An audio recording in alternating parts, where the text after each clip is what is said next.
Jangan-jangan KIB ini tuh sebenarnya instruksi atau titipan dari istana, Pak, katanya. Boleh juga. Boleh juga, Pak. Misalnya untuk apa? Untuk Ganjar gitu. Iya, untuk Ganjar, Pak. Boleh. Boleh juga, Pak. Boleh juga yang pikir gitu. Ada juga yang pikir, wah ini jangan-jangan untuk melawan untuk Anies. Boleh juga, Pak. Boleh juga. Pak Amin membuat partai Islam, namanya Partai Umat. Ya, itu kita hormati betul. Kita juga doakan biar maju. Ya. Apakah itu mengganggu? Ya tentu ada yang pilih, tidak ada. Yang ingin syarat Islam, ingin partai Islam, ya tentu pindah ke sana. Gak apa-apa. Nah,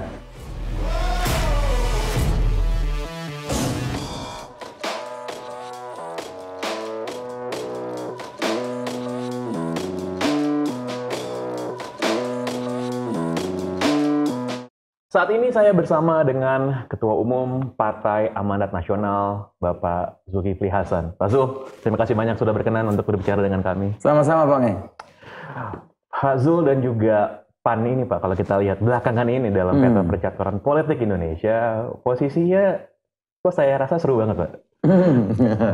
Jadi manuver kanan kirinya ini benar-benar mencuri perhatian, Pak. Dan tiba-tiba muncul yang namanya Koalisi Indonesia Bersatu. Di mana PAN bersama dengan Golkar dan juga P3 mengumumkan nih akan berjalan bareng.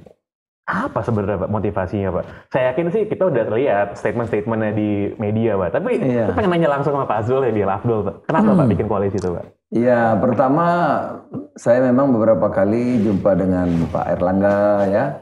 Kita diskusi pertama, kedua, ketiga. Nah, ketiga kali baru ada kesepahaman gitu ya. Nah, kita sudah memilih bangsa ini, memilih jalan berbangsa bernegara itu dengan demokrasi, ya kan? Nah, demokrasi itu mestinya kan menghasilkan kesejahteraan, kesetaraan, harmoni, ya, keadilan. Pendek kata, demokrasi itu salah satu pilihan yang terbaik sekarang. Dan itu mestinya buat kita cocok gitu, buat bangsa Indonesia. Nah, tetapi terutama 10 tahun terakhir ya, loh kok jadinya begini gitu. Ya tentu kita ambil hikmahnya, atmosfer politik, media sosial, berita yang pengap, ya, yang saling mencela satu dengan yang lain tuh. Ini sudah terjadi, kita ambil hikmahnya. Kami mengambil hikmah itu. Kenapa sih itu terjadi? Itu kita pelajari, kita lihat ya. Oh, dulu 2024 kita pilpres nggak ada masalah kan? Nggak ada, aman-aman aja. Kenapa? Oh, calonnya 5. Nah, 2009 nggak masalah juga. Kenapa? Oh, calonnya 3. 2014 kok masalah? 2019 tambah lagi, kenapa? Oh, calonnya cuma 2. Itu. Nah, calon cuma 2 itu rupanya timbul fanatisme kepada kandidat, ya. Nah, menjuallah ide-ide yang spontan, yang mudah untuk membangkitkan sentimen agar masyarakat itu memilih kandidatnya, ya. Nah, itu isu-isu yang nggak produktif itu yang muncul, bukan gagasan gitu. Nah, oleh karena itu kita diskusi sama teman-teman, ya. Bagusnya kita memunculkan harapan kepada publik. Jangan 2 lagi. Ya, nanti kalau pemilu 2024, capresnya jangan 2 lagi. Ya, kalau bisa 3 paling kurang. Ya, lebih bagus kan? Agar tidak terjadi polarisasi 2 kubu begitu. Nah, ini kita masih merasa pembelahan sampai ke dusun-dusun. Jadi idenya jangan 2, tapi lebih dari 2 calon, ya. Sehingga nanti kita tidak bertengkar lagi soal-soal primordial itu, agama, suku, macam-macam. Nah, di sini diperlukan adu pemikiran, ya, adu konsep gagasan. Kita mau dibawa kemana nih Indonesia? Jangan baru selesai pemilu hari ini rakyatnya udah ngamuk. Kok wakil saya kayak begini? Kok bupati yang saya pilih kayak begini? Kok presiden saya pilih? Baru dipilih gitu. Nah, baru dipilih. Gitu. Jadi persoalan mendasar nggak selesai. Anak muda masih banyak belum bekerja misalnya dan lain-lain itu kita tidak menjawab apa yang harus kita lakukan. Gitu. Itu kira-kira idenya. Pak Zul tadi Saya rasa cukup gamblang menjelaskan bahwa nggak mau 2, kalau bisa lebih dari 2, kalau bisa 3, dan KIB itu menjadi poros ketiga seperti itu. Nah, berarti kan ada nama ketiga gitu ya, dengan asumsi bahwa udah ada 2 nama nih yang sebelumnya akan digadang-gadang gitu. Nah, pertanyaannya Pak, kan masing-masing partai ini kan PAN, Golkar, P3 ini kan punya capres sendiri-sendiri Pak. Oh iya dong, wajar. Gimana nentuinnya Pak nanti Pak? Nah gini, jadi kalau Golkar partai pemenang kedua, punya capres, wajar dong. Punya ketua partai masa nggak maju ya maju, wajar, pantas, masuk akal. Ketua umum, Menko wajar. Pak Harso juga gitu, menteri, ketua partai mau jadi capres, cawapres, wajar, pantas. Ya nggak mimpin partai aja mau, apalagi yang punya partai sudah bekerja kan, wajar. PAN juga begitu gitu. Jadi ada keinginan partai-partai untuk itu wajar dan memang begitu orang politik gitu ya. Nah, oleh karena itu kami belum masuk ke capres-cawapres dulu. Kita ingin menggodok Indonesia menghadapi tantangan seperti ini. Ini dunia berubah nih, Pak, ya kan? Nah, saya baru pulang dari New York ya. Waduh, berubah sama sekali ya. Dulu Amerika itu misalnya kita kenal dengan Islamofobia ya. Nah, sekarang di New York itu orang-orang sekarang tiap hari saya baca berita apa itu namanya? Interview dialog dengan Islam, dengan Kristen, dengan Yahudi. Bahkan Biden mengatakan ya harus tidak boleh ada Islamofobia, harus ditentang, tidak boleh itu terjadi. Jadi ada perubahan mendasar gitu ya. Juga saya lihat teman-teman di sana, saya bertemu dengan beberapa profesional di New York itu ya, cara bekerja berubah. Ya, gedung-gedung mulai kosong, orang nggak boleh kerja seminggu. Jangan seminggu, 5 hari nggak mau. Maksudnya ngantor 5 hari itu tidak mau. Paling banyak 3 hari. Kalau 5 hari dia mendingan pindah kerja. Jadi 3 hari kerja 2 harinya dia bisa dari tempat wisata, dia bisa dari alam, dia bisa dari rumah, ya kerjanya dari mana saja gitu. Nah itu otomatis mengurangi space gitu ya. Itu perubahan terjadi. Saya juga baru pulang dari umroh Timur Tengah. Arab tuh juga berubah sekarang. Nah, Arab Saudi itu sudah bergerak seperti Dubai, Doha, Qatar itu ya. Jadi sudah ke tengah, sudah moderat sekali gitu. Udah Jeddah dirinya tuh luar biasa itu. Ini sudah bukan Arab lagi saya lihat gitu. Udah sekali. Orang Arab boleh kawin sama siapa saja gitu ya. Perempuan Arab nggak boleh harus kerja. Ada yang nyupir, ada yang macam-macam kan gitu ya. Perubahan. Nah, belum ekonomi ya. Ekonomi sekarang sudah digital gitu. Kemudian apalagi yang kita lihat, energi, lingkungan. Waduh, sekarang lingkungan kesadaran orang terhadap climate change luar biasa. Ada energi terbarukan dimulai kan, fosil akan habis. Orang nggak mau pakai batu bara lagi. Sekarang orang mau pakai matahari, pakai angin, pakai apa tuh. Besok sebentar lagi kita naik mobil nih, nggak pakai bensin, sebentar lagi nih udah pakai baterai listrik gitu. Ini perubahan-perubahan yang harus kita pikir. Geopolitik berubah total. Lalu Amerika dulu musuhi Timur Tengah, nggak lagi sekarang berteman, ya. Karena kan nggak sepadan kan. Itu apa yang mengganggu supremasi dia, Tiongkok. Ini perubahan kan. Kita mau di mana? Nah harusnya ya seperti ini yang kita pikirin. Ya, Indonesia itu mau kemana? Mau bagaimana? Apa mesti kita lakukan? Itu dong yang kita sampaikan kepada publik sehingga publik bisa memilih partai pemimpin yang kira-kira bisa membawa Indonesia menjadi bangsa yang maju. Jangan kita bertempur, kamu radikal, kamu Arab, kamu Jawa, kamu Batak. Lah itu Indonesia kok dimasalahkan? Gitu ya. Saya ini Lampung, ada Padang, ada Jawa, ada Sunda, ada Cina, ada itu Indonesia. Memang kita bineka, tapi bineka itu bukan masalah, itu peluang. Keragaman itu keberuntungan, peluang kita. Nah, yang penting tujuan kita satu, tujuan ya. Tujuannya sudah dirumuskan oleh para founding fathers kita itu luar biasa, itu ya. Yang kita sebut jalan tengah dengan Pancasila, NKRI, Bhinneka Tunggal itu dia. Itu Bang. Pak, dengan segala gagasan yang tadi dikemukakan. Jadi capresnya nanti gagasannya dulu. Jadi kalau sebelum kita demokrasi ada GBHN namanya. Nah kita harus bikinkan Indonesia itu bagaimana jalannya gitu ya.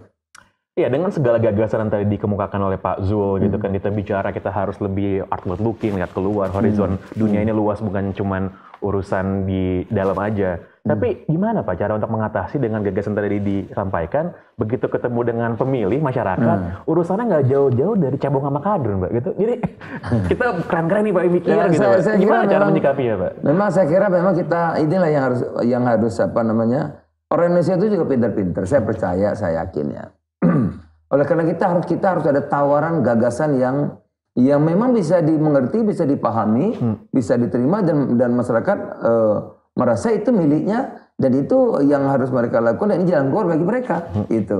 Nah kalau gagasan itu bisa mengalahkan isu-isu yang pengap ini, saya kira itu bagus ya, gagasan yang bagus, tepat, bisa dimengerti, saya kira bisa itu. Ingat kita merdeka kenapa? Kaya gagasan. Kaya gagasan, Bung Karno melahirkan macam-macam itu kan.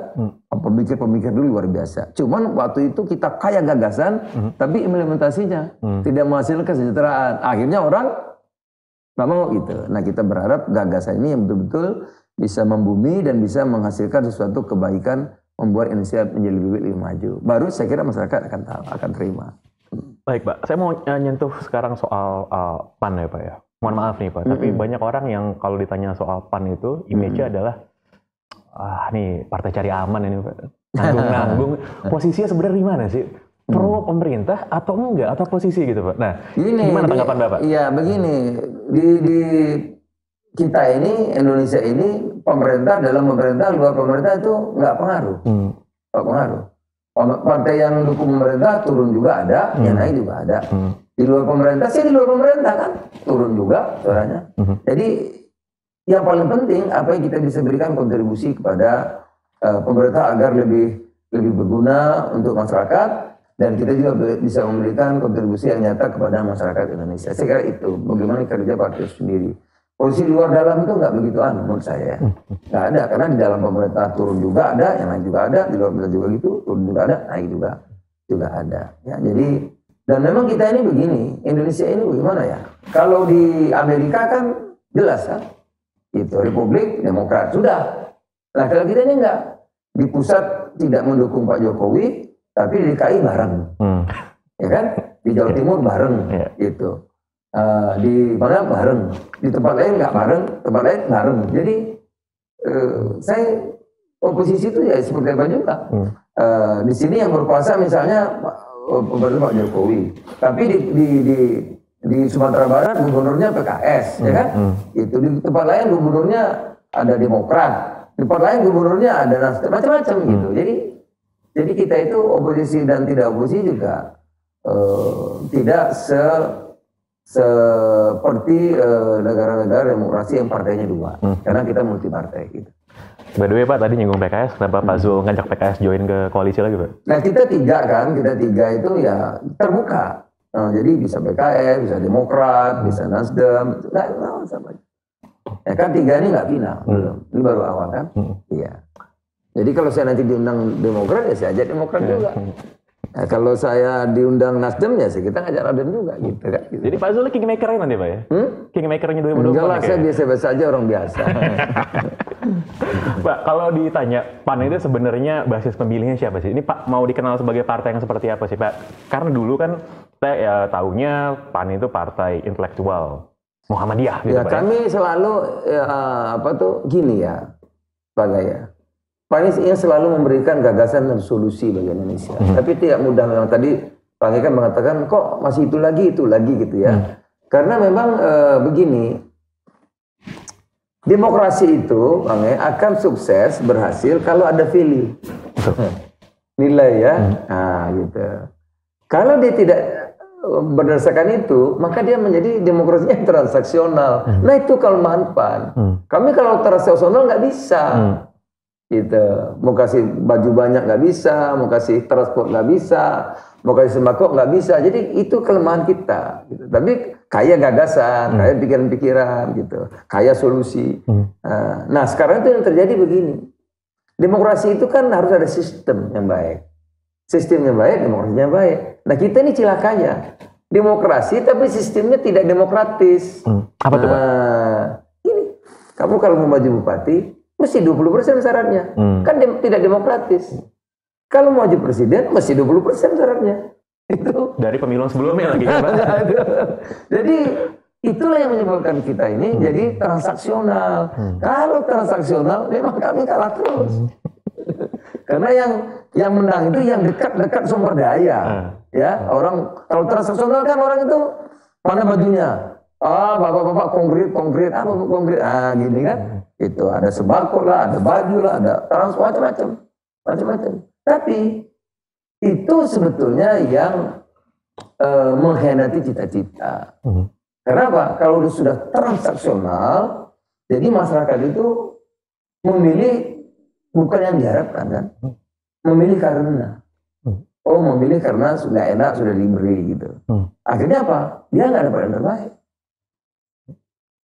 Palingnya maju bupati, nggak bagi-bagi, nggak transaksional kan? Nanti ada satu lagi yang maju bandar togel, tapi bagi-bagi. Ini contoh ada nih di kabupaten ada. Ada Pak ya? Ada.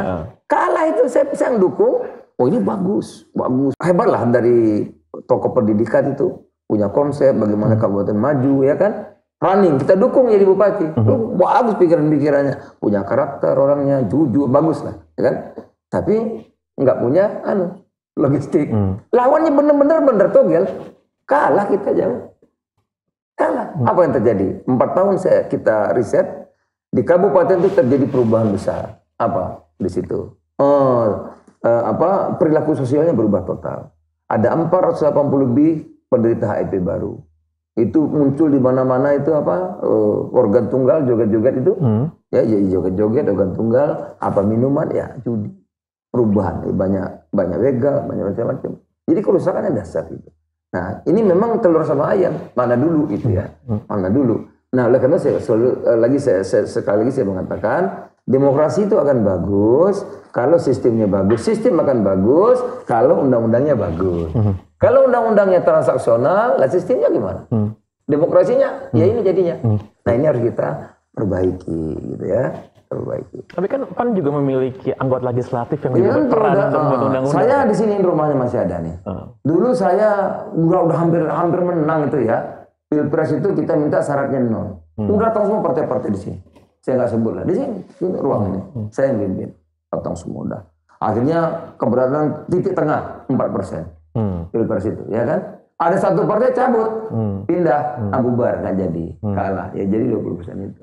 Jadi kita berjuang, tapi kan ada 61 komisi, kami cuma 4. 4, dan ya demokrasi itu kan banyak suara yang menang. Nah gitu. Memang tidak mudah ya, tidak mudah. Dan masyarakatnya juga begitu. Marah, protes, kayak sekarang ini marah, protes, tapi nanti milih lagi. Yang menang itu lagi. Coba sekali-sekali dong, pilih PAN. Kalau nggak berubah, kita boleh dimarahi, kita boleh dipilih. Ini belum dipilih, baru sedikit, nggak bisa berbuat banyak. Gitu. Ini Pak Zul sebenarnya bilang, ayolah jangan pilih partai yang sama kayak kemarin lagi gitu. Coba ganti dulu, bener dong, ya kan? Ya. Kamu milih sini nggak suka marah-marah terus, ya ganti dulu dong pilihan. Kalau sudah ganti pilihan nggak beres, marahi gitu. Ini belum milih kami dimarahi terus kan susah. Oke Pak. Saya mau nyentuh satu isu yang juga Pak Zul ini wajahnya dari isu ini kemarin, yaitu soal wacana penundaan pemilu dan juga 3 periode presiden, Pak. Yang pada akhirnya isu tersebut sudah berlalu. Tapi Pak Zul kan menjadi salah satu nakodanya lah Pak, seperti itu Pak. Gimana tuh Pak? Di MPR itu biasa. Itu sangat biasa. Itu hari-hari saya waktu ketua MPR itu datang orang yang mau kembali ke Undang-Undang Dasar. Biasa sekali. Ada gimana kalau kita merubah, membuat seperti KBHN. Kita bikin lagi pembangunan semesta berencana, ya. Ada lagi yang minta presiden 1 kali aja tapi 6 tahun gitu ya. 2 tahun kali nggak cukup, itu sesuatu yang biasa. Cuma karena kita sudah ada pembelahan ya. Ada yang pendukung, nggak pendukung, sampai dusun-dusun ya jadi ribut. Itu kan wacana sesuatu yang biasa. Wacana beda dengan fakta. Karena kalau mau 3 periode, ya tentu harus ada aturannya kan. Aturannya itu merubah Undang-Undang Dasar. Nah, merubah Undang-Undang Dasar sekarang ini apa bisa? Sulit. Kalau mau terjadi perubahan Undang-Undang Dasar waktu saya ketua MPR dong. Masih mungkin. Kalau sekarang gimana? PDI udah punya calon, Golkar punya calon, PKB punya calon, semua nggak mungkin. Gitu. Tapi wacana apa nggak boleh? Boleh saja. Itulah demokrasi. Gitu. Jadi kalau dibilang bahwa KIB ini adalah akhir dari isu itu Pak, jadi isu soal penundaan 3 periode itu diakhiri dengan ya KIB ini. Enggak, lain lagi. Nggak gitu Pak ya? Itu beda-beda. Itu wacana, ini fakta, kenyataan. Oke. Pak, kemarin di diskusi yang sempat kita gelar juga pekan lalu, kebetulan Bang Edi Suparno datang gitu ke sana ya. Terus satu narasumber kita juga Bang Henry Satrio itu nanya teman saya itu. Iya. Emang kalau Bang Hensa tuh rusuh emang Pak. Kan nggak bagus. Dia nanya gini Pak, dia nanya, jangan-jangan KIB ini tuh sebenarnya instruksi atau titipan dari istana Pak katanya gitu, Pak. Boleh juga. Boleh juga Pak. Misalnya untuk apa? Untuk Ganjar gitu. Iya, untuk Ganjar Pak. Boleh. Boleh juga Pak. Boleh juga yang pikir gitu. Ada juga yang pikir, wah ini jangan-jangan untuk melawan untuk Anies. Boleh juga Pak. Boleh juga. Ada juga bilang, wah ini alat capresnya ketua umum Golkar. Boleh juga. Boleh. Karena itu belum dibahas. Belum. Jadi ya boleh aja. Ya. Bahkan kemarin ketua umum ICMI mau nyalon dari KIB boleh nggak? Boleh juga. Ya kan boleh dong. Nah, nanti mana ya kan gini, ada yang ingin, ada yang mau, nanti kita akan lihat realita gitu. Oke. Ini memang kalau politisi piawai itu mantep banget jawabnya. Enggak soal mantap, memang begitu. Memang begitu. Gitu Pak. Ya, begitu. Siap. Nah, satu nama yang juga lekat Pak ya dengan PAN dari pendirian itu kan Pak Amin Rais Pak ya. Iya. Dan sekarang Pak Amin Rais sudah berpisah gitu dengan PAN. Tapi juga Pak Zul ini bilang bahwa mengimbau kader PAN jangan bermusuhan, jangan menjelek-jelekan gitu Pak. Ya memang nggak boleh menjelek-jelekan siapapun, kita nggak boleh. Apakah ada riak-riak yang apalagi muncul Pak Amin, gitu Pak? Ya apalagi Pak Amin itu kan pendiri PAN ya, tokoh kami ya, jadi nggak boleh. Begini, Pak Amin membuat partai Islam, namanya Partai Umat ya, itu kita hormati betul. Kita juga doakan biar maju. Ya. Apakah itu mengganggu PAN? Ya tentu ada yang pindah, ada yang ingin syariat Islam, ingin partai Islam, ya tentu pindah ke sana. Gak apa-apa. Nah, PAN beda. PAN itu nih, logonya matahari nih, Bang ya. Iya Pak. Ya, matahari itu filosofinya. Jadi kalau PAN ditanya satu kata apa? Matahari. Apa matahari? Matahari itu filosofinya memberikan kasih sayang yang sempurna kepada semuanya, nggak pilih-pilih. Nggak pilih-pilih, siapa saja. Itu memberikan perlindungan kepada siapa saja, memberikan kasih sayang kepada siapa saja, ya kan, melindungi orang-orang yang terhina kepada siapa saja. Tidak pilih-pilih, itu filosofi kami. Oleh karena itu PAN itu inklusif, terbuka, ya, yang moderat, tengah, wasatiyah dalam masa agamanya, yang ingin membawa negara ini menjadi negara maju, ya, maju dengan cara-cara yang rasional, gagasan, pikiran-pikiran, itu kita. Jadi PAN terbuka, inklusif sama saja. Itu. Nah, kalau Partai Umat, Partai Islam, kita berkurang memang yang ingin Partai Islam, ingin syariat Islam, ingin Islam sini. Nah, kita tidak. Jadi berkurang iya, tapi tambah juga banyak. Gitu ya. Kemarin saya ke Jawa Tengah, basis-basis yang misalnya yang nasionalis tuh bisa terima saya gitu ya, bisa terima kita. Saya juga kemana ke Tapal Kuda itu ya, pondok-pondok gus-gus, saya juga terima dengan baik. Jadi ada yang kurang, tapi tambah juga ada, gitu. Jadi nggak masalah. Jadi memang ya ada ini lah Pak ya, ada pertambahan. Ada nambah tapi ada juga. Jadi apakah dengan partai? Jadi kalau kotaknya partai yang dipimpin Pak Amin, kotaknya ada Partai Umat, PKS, P3, itu sama. Kalau saya kotaknya tengah sebetulnya. Ya saya bisa bersaing dengan Demokrat, dengan Nasdem, bisa gitu ya. Itu lebih kanan tapi lebih tengah gitu. Jadi jelas nih sekarang posisi ini beda Pak ya. Nggak sama. Beda. Salah satu image yang juga muncul dalam beberapa tahun terakhir Pak mengenai PAN itu adalah soal partai anak muda. Ya, dan sekarang juga gencar kita lihat kan jubir-jubir muda PAN ini merajalela kalau saya bilang pakai sosial media gitu. Betul ya. Ini sebuah fenomena yang sebelumnya saya nggak pernah lihat Pak dari PAN. Walaupun dulu kan kalau PAN itu kan identiknya partai artis dulu Pak ya. Dulu. Karena ini partai anak muda gitu. Apa kira-kira yang mendasari langkah ini Pak? Ya Indonesia itu milik mereka. Seperti saya ini kan sudah, ya saya tuh kadang-kadang sederhana. Mana yang saya suka, ya pasti nggak bagus untuk anak muda. Pasti beda, harus ada gap. Jadi saya dengar aja kalau anak saya nggak suka, pikir saya apa sih anak muda itu, gitu. Jadi saya belajar banyak dari putri-putri saya, anak-anak saya, anak muda saya belajar. Dan itu masa depan kalian, kita menghantar saja. Dan memang zaman ini sudah berbeda jauh ya. Ini kita harus akui, memang anak-anak muda lah yang sekarang yang berperan banyak. Coba perubahannya. Zaman saya buka pabrik, ya teman-teman saya buka distributor di Glodok, sekarang tutup semua. Karena pesan kopi aja udah pakai udah pakai bisa pakai telepon. Zaman saya kan nggak ada begitu gitu ya. Nah, oleh karena itu kita perankan betul agar ada sambung rasa, sambung pikiran, sambung hati dengan anak-anak muda yang banyak sekarang ini, dan itulah yang harus berperan di tanah air. Saya meyakini begitu. Makanya kita banyak anak-anak muda, termasuk nanti isu-isu mengenai perubahan iklim, ekonomi digital gitu ya. Nanti kalau sudah umur 60 tahun ya gimana ya? Pakai handphone aja udah. Saya aja kalau masuk nomor telepon kadang-kadang salah gitu. Memang sudah zamannya kalian gitu. Makanya sesuai dengan zamannya kita tampilkan ya sesuai zamannya itu. Bagaimana cara meyakinkan anak-anak muda ini Pak bahwa kehadiran mereka di politik ini termasuk juga di PAN ini bukan sekedar political gimmick Pak? Karena biasanya kan ya sejak 2019 itu kan politisi milenial, semua milenial gitu ya. Nah, kalau di PAN begini ya, kami meyakini ya kalau udah umur 55 itu udah kotak-kotak. Itu berubahnya susah gitu. Ya sudah begitu, pakai handphone jadul ya susah merubahnya. Udah cetakannya gitu ya kan. Nah oleh karena itu yang muda ini tentu pasarnya juga muda, maksudnya generasi mudanya bisa 50-60% kan. Dan mereka kan kinerjanya tentu akan sangat dinamis dan mobilitasnya tinggi gitu ya. Nah oleh karena itu di kita dan pengalaman juga yang berhasilnya udah muda. Yang paling tua cuma saya kayaknya di sekolah. Ini anak-anak muda, boleh jadi di depan itu anak-anak muda. Ya siapa coba? Ada Selamat, ada Selamat, ada Atari, ada siapa tuh satu lagi tuh? Hakim, ada Degam ya. Atau yang menengah pun juga di bawah 40. Ada Intan, ada banyak anak muda hampir semua deh. Rata-rata tempat kita. Dan yang tua aja betul kalah banyak. Kalah iya.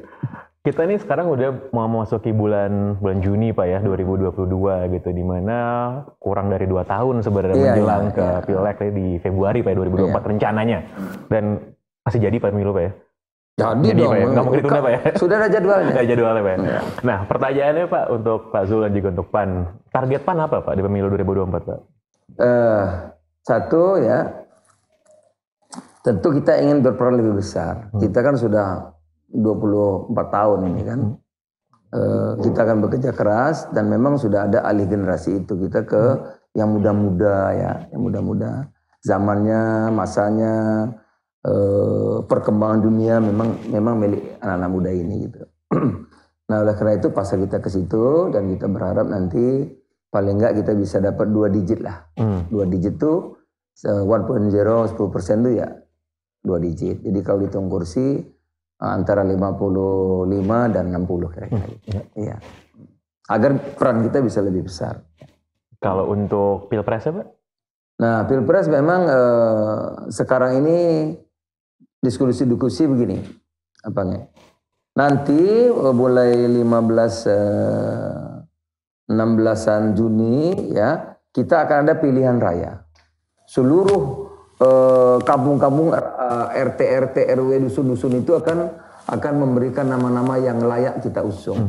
Nanti disaring di kabupaten nanti disaring akan menyampaikan kepada provinsi nanti akan jadi kabupaten akan rakerda namanya, rapat mereka akan mengusulkan siapa-siapa yang diinginkan dengan alasan-alasannya.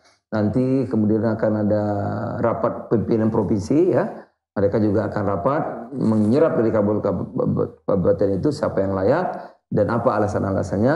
Dan terus nanti kita akan rapat kerja nasional sebelum akhir Agustus, pertengahan Agustus. Nah di situ saya kira akan kita rembuk besar-besaran, seluruh daerah datang. Nah kita akan membahas siapa yang kira-kira bisa membawa kebaikan, kemajuan dan konsep gagasan sehingga Indonesia ini bisa berubah dari politik gaduh ini menjadi politik yang memberikan agenda yang rasional untuk kebaikan kemajuan bagi Indonesia. Itu. Pak Zul, tadi Pak Zul mengatakan bahwa target 50-60 kursi 10% pada saat Pileg. Tapi juga sebelumnya Pak Zul mengatakan berada di ceruk yang di tengah, yang dihuni juga oleh partai-partai lain. Pertanyaannya, kenapa pemilih harus milih birunya PAN, bukan birunya partai lain, Pak? Nah, itu sekali lagi saya menyampaikan. Yang pertama, dunia ini berubah ya. Pertama, geopolitik tadi, kita mau apa? Ada Amerika, ada Tiongkok. Dulu kita sempat korban ketika PKI. Jangan Pak Harto kita unggul karena kita ikut Barat ya. Tapi maju ekonomi, tapi kita kehilangan demokrasi gitu. Nah, apa yang kami tawarkan? Jadi yang ditawarkannya akan menentukan orang itu milih biru kita apa tidak ya. Nah, yang kedua tentu ekonomi yang kita tawarkan ya. Kami berpikiran sekarang ini sudah waktunya ekonomi yang ramah lingkungan ya, ramah lingkungan itu penting dan digital. Yang berikutnya tentu kita juga Indonesia ini beragam, itu jangan persoalkan lagi. Oleh karena tujuan yang paling penting. Nah, tujuan kita itu apa sih? Tujuan kita itu kan merdeka itu kita bersatu, bukan pecah belah. Bersatu, dengan bersatu itu agar kita bisa daulat. Nah, kedaulatan itu, untuk mencapai kedaulatan itu mesti kita rumuskan apa yang harus kita lakukan. Nah, tergantung tawaran-tawaran ini maka orang akan memilih kita. Kira-kira gitu, Pak. Ya. Satu pertanyaan terakhir, Pak, untuk Pak Zul. Apa cita-cita Pak Zul yang ingin Bapak lihat dari Indonesia, yang mungkin selama ini belum terwujud, tapi Pak Zul pengen banget lihat itu kejadian di Indonesia? Aduh, saya dari awal ya, saya kalau bertahan ngurus partai, saya kan udah pernah jadi ketua ya. Capek juga, lelah juga gitu ya. Pertama, gini, kita ini mesti syukuri, pendiri negeri ini tuh sudah merumuskan begitu indah. Bineka, ya memang kita itu bineka. Jadi kalau masalah mempermasalahkan asal-usul itu, ya memang itu Indonesia. Tujuan, nah itu yang penting, tujuan ya. Nah, saya ingin mengajak politik ini, politik tujuannya itu, tujuan kita itu loh yang kita pertengkarkan. Jangan kamu Islamnya, jangan ini Kristennya, Hindunya, Budanya, jangan begitu. Itu kan sudah begini. Keragaman itu dari Tuhan. Saya pernah jadi Menteri Kehutanan. Ini cerita Bang ya. Mudah-mudahan ini ada waktu sedikit ya. Ya, silakan. Kebun binatang itu, dulu saya pindah-pindahin satuannya. Ya, wali kotanya marah, si dianggap mencuri hewan. Karena belum paham aja. Nah, hewan itu kalau dia inses, ya umurnya tuh 10 tahun, begitu inses, lama-lama 9 tahun, 8 tahun, setahun udah punah dia. Oleh karena itu kalau sejenis, itu punahnya cepat. Nah, kenapa kita harus agar dia tidak inses?